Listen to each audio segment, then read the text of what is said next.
Kithure Kindiki, the Interior Security CS, has revealed that he's been having late night talks and, of course, phone conversations and has met Matiang'i over the management of the ministry affairs. This was one of the most powerful men during Uhuru Kenyatta's last days in office.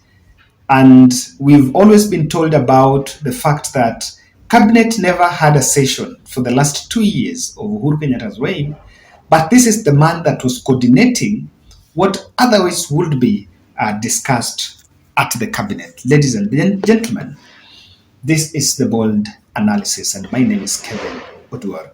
Here, let's look briefly what exactly this report will show.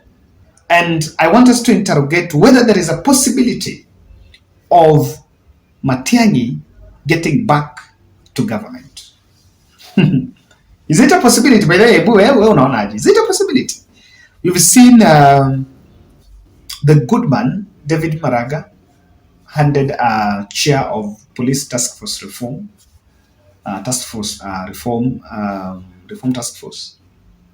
And Kenyans have received that with mixed reaction.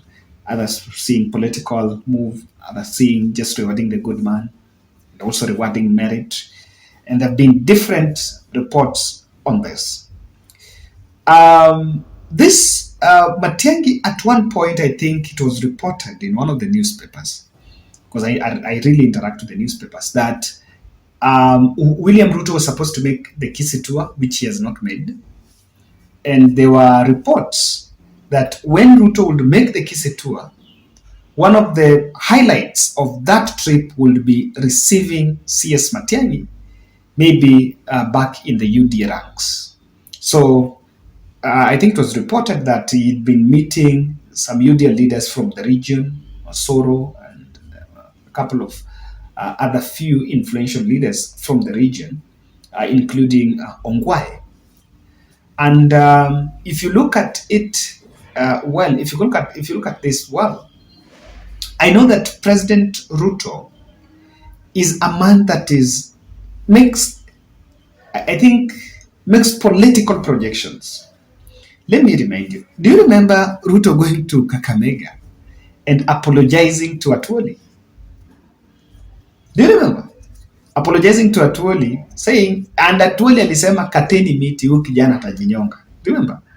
And political observers were like, wait, what's really going on?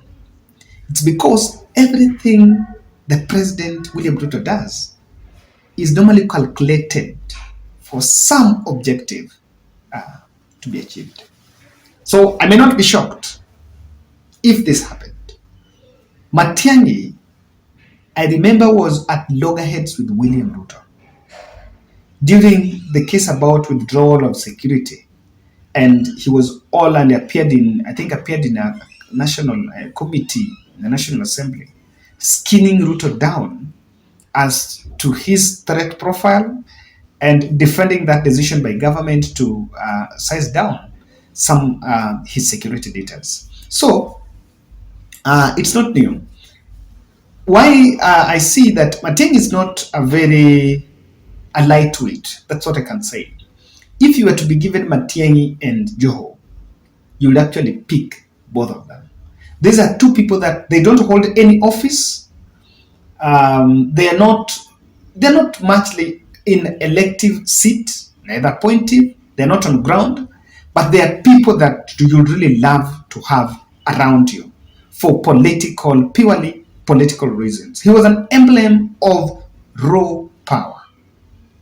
I think it's the Rigiji that we're talking about. Why not? The other things that happened in government happened. And I agree with Ndendi Nyoro that why not for those things maybe we wouldn't have been. He was saying in Muranga that why not for those things maybe they would have been in government, or maybe they would have formed government, and maybe it was preparing them for what was coming ahead. You can doubt everything, but you cannot doubt his competence. And as a public servant, one thing when he finished up, I think in the backdrop, amidst complaints that they were trying to use security, the chiefs and that to meddle with the elections. I think we came through elections, and in his letter, he actually said that he did not. He left clean hand, did not use the chiefs on anything, and left the ministry in clean hand. Ladies and gentlemen, so why do you think, what would really make William Ruto to want to reunite the Matian'gi? Or let me put it clear, re-inject Matian'gi in the system. What can be your suggestion? And I wanted to look at this, removing Uhuru Kenyatta in the picture and Raila Odinga in the picture. Because when you put the two in the picture, maybe it's a bit complicated. Ruto will go after Matian'gi to create a colorless, from what I'm seeing, to create a colorless layer of security council. If you looked at economy, we have two councils. You have a council that is led by David Ndi. We also have another council that is led by who is this? We also have another council that is led by Humphrey Karaoke, I think, if I'm not wrong. Yes. So we have two. We have economic council and we have another layer. On security, I've also seen a working party on education. We saw now the police reform. On security, is under Kithure Kindiki. Kithure Kindiki, if you look at his profile, I think he has never held that position, and not even that position. He was never in cabinet, so he's another greenhorn coming into cabinet. I've looked at the 20 Mwai Kibaki cabinet. Kithure Kindiki is no longer there. Kithure Kindiki came in as the senator in 2013 and defended the Senate in 2022, in 2017, and then head to the cabinet. So he was coming there, I don't want to say a greenhorn, but as a new face. So with Uhuru Kenyatta, William Ruto knows very well that Matiang'i is the person that managed affairs on behalf of President Uhuru Kenyatta. And this is not something that is far-fetched. It is in public. It is public understanding that in the first term, the man that ran the show was William Ruto. And because Ruto understood the weaknesses and the hits and misses of former President Uhuru Kenyatta, he really understood the potential and what Matiang'i could do to when he worked with Uhuru Kenyatta. So what I can see here is, as Kindiki is saying that he's been talking and talks about maybe ministry affairs and so, could be that he's trying to create another layer, or even William Ruto can directly send Kindiki to get, just in terms of institutional memory, to make sure that Kindiki do not just trust these people here, because of as Gashago was saying, these professors here can also confuse with big English. I remember Gashago making that. Now, Matiang'i would need a lot. I think Matiang'i would also need William Ruto. Why? Litigation. Very easiest recent one is by Miguna. Before Miguna came back in the country on 20th October, all those cases that he had lodged against Matiang'i, Kibisho, Yanangwa, and so were dropped without his knowledge. So when he was coming, and that's why Miguna is not very happy with William Ruto. By the way, that just stated the truth. He's not very happy.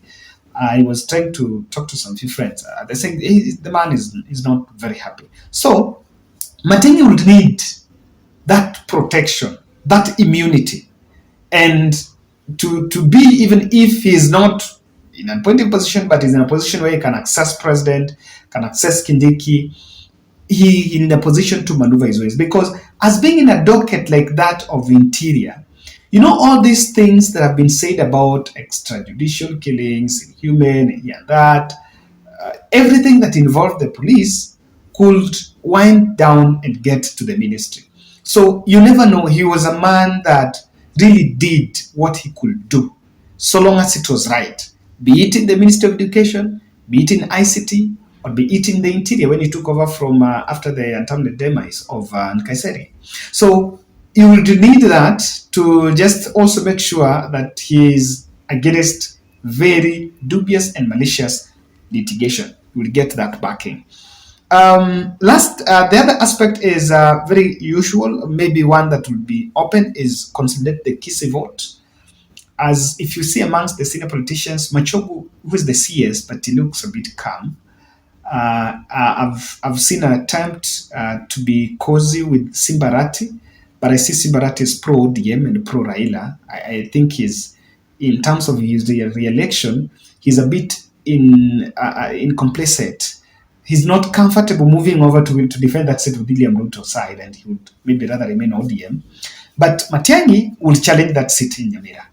And I can tell you that on competencies, Matiang'i vies for that seat, even under UDA and Nyamira, he stands a chance. Lastly, William Ruto would want to cut down Uhuru Kenyatta influence. Yes, these are the people that were around Uhuru Kenyatta. So the compact majority around Uhuru Kenyatta were this. That's why you will see some of members of his cabinet really getting injected, or people who are around him getting re-injected back in the system, so that they can manage issues. They can manage the influence of Uhuru Kenyatta. I'm so cautious by saying nationwide, because if I say Mount Kenya, I know many people will say, Kevin, you're not making what it is. You're not making it as it is. But Uhuru Kenyatta, apart from just the Mount Kenya, the many people from the other parts of this country, I don't think he's unpopular. That's one thing I've always said. If Uhuru leo aende shuki katikati ya Narok town, well, he will take that on the standstill. Aende hata katikati ya Mombasa. So he was once in power. Once a leader, always a leader. So that's my take, guys. As we finish, tuonane dara nyumbani.